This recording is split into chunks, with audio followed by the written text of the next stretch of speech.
شروع اللہ کا نام لے کر جو بڑا مہربان نہایت رحم والا ہے۔ اے پیغمبر صلی اللہ علیہ وآلہ وسلم، مسلمانوں سے کہہ دو کہ جب اپنی بیویوں کو طلاق دینے لگو تو ان کی عدت کو پیش نظر رکھ کر طلاق دو اور عدت کا شمار رکھو، اور اللہ سے جو تمہارا پروردگار ہے ڈرو۔ نہ تو تم ہی ان کو ایام عدت میں ان کے گھروں سے نکالو اور نہ وہ خود ہی نکلیں، ہاں اگر وہ کھلی بے حیائی کریں تو اور بات ہے، اور یہ اللہ کی حدیں ہیں، اور جو اللہ کی حدوں سے تجاوز کرے گا وہ اپنے آپ پر ظلم کرے گا۔ اے طلاق دینے والے، تجھے کیا معلوم، شاید اللہ اس کے بعد رجعت کی کوئی سبیل پیدا کر دے۔ پھر جب وہ اپنی میعاد یعنی عدت ختم ہونے کے قریب پہنچ جائیں تو یا تو ان کو اچھی طرح سے زوجیت میں رہنے دو یا اچھی طرح سے علیحدہ کر دو، اور اپنے میں سے 2 منصف مردوں کو گواہ کر لو، اور اے گواہو، اللہ کے لیے درست گواہی دینا۔ ان باتوں سے اس شخص کو نصیحت کی جاتی ہے جو اللہ پر اور روز آخرت پر ایمان رکھتا ہے، اور جو کوئی اللہ سے ڈرے گا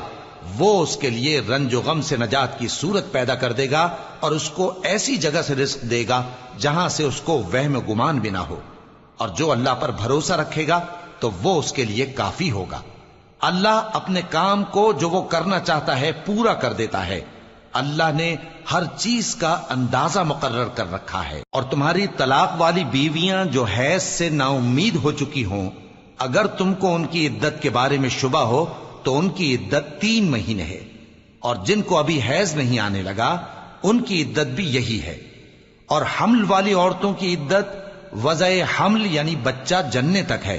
اور جو اللہ سے ڈرے گا اللہ اس کے کام میں سہولت پیدا کر دے گا۔ یہ اللہ کا حکم ہے جو اس نے تم پر نازل کیا ہے، اور جو اللہ سے ڈرے گا وہ اس سے اس کے گناہ دور کر دے گا اور اسے اجر عظیم بخشے گا۔ طلاق والی عورتوں کو ایام عدت میں اپنی حیثیت کے مطابق وہیں رکھو جہاں خود رہتے ہو،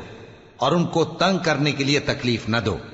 اور اگر وہ حمل سے ہوں تو بچہ پیدا ہونے تک ان کا خرچ دیتے رہو، پھر اگر وہ بچے کو تمہارے کہنے سے دودھ پلائیں تو ان کو ان کی اجرت دے دو، اور بچے کے بارے میں پسندیدہ طریق سے موافقت رکھو، اور اگر باہم ضد اور نا اتفاقی کرو گے تو بچے کو اس کے باپ کے کہنے سے کوئی اور عورت دودھ پلائے گی۔ صاحب وسعت کو اپنی وسعت کے مطابق خرچ کرنا چاہیے، اور جس کے رزق میں تنگی ہو جتنا اللہ نے اس کو دیا ہے وہ اس کے موافق خرچ کرے۔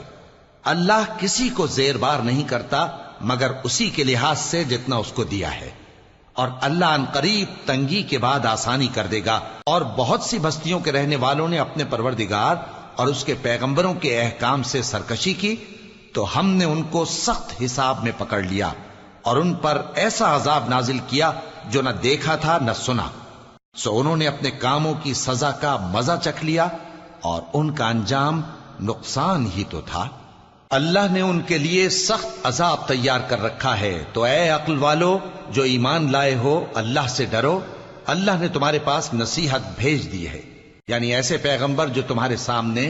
اللہ کی واضح آیتیں پڑھتے ہیں تاکہ جو لوگ ایمان لائے اور عمل نیک کرتے رہے ہیں ان کو اندھیروں سے نکال کر روشنی میں لے آئیں، اور جو اللہ پر ایمان لائے گا اور عمل نیک کرے گا وہ ان کو جنتوں میں داخل کرے گا جن کے نیچے نہریں بہ رہی ہیں، وہ ہمیشہ ہمیشہ ان میں رہیں گے۔ اللہ نے ان کے لیے کیا خوب رزق رکھا ہے۔ اللہ ہی تو ہے جس نے 7 آسمان پیدا کیے اور ویسی ہی زمینیں بھی، ان میں اللہ کا حکم اترتا رہتا ہے تاکہ تم لوگ جان لو کہ اللہ ہر چیز پر قادر ہے، اور یہ کہ اللہ اپنے علم سے ہر چیز کا احاطہ کیے ہوئے ہے۔